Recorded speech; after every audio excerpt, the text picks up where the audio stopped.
बाबूजी ने हमरो के एकदम गेहूं के रखवारी दे दिले वाना। अरे बाबू, हाँ बाबूजी। 26 जनवरी कब है? हमके क्या मालूम है कि 26 जनवरी कब है? जा धन के सवाल पूछो। जब कहा तब हमसे पूछल करे बाबूजी 26 जनवरी कब है? आई हो भगवान। अरे छतरी हमको आप पढ़ाई जाते काम करे जाते कहाँ बा हो जा पबजी खेलो था पबजी।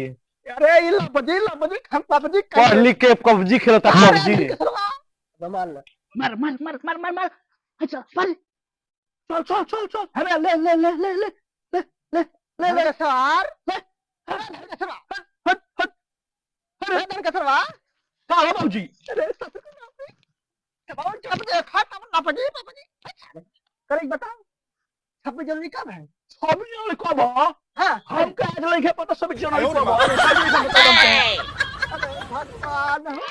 अरे काम करे जाते स्कूल हमरे वो का सारे पूछे वो सारे नहीं पता तो हम नहीं पता बा। जब सर जी का मतलब कोई जाता हमें क्या पता नहीं क्या? सर फुलो यहाँ पे सर जी का रुक जा। देखो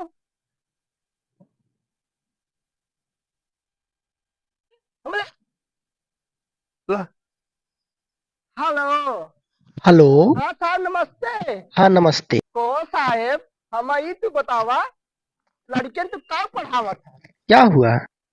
अरे राजू हमने पता ना 26 जनवरी कहिया है बताओ 26 जनवरी कहिया है? जी हमको क्या पता 26 जनवरी किस दिन है। रखिए फोन। अरे ससुर के नाती सब सारे मास्टरवा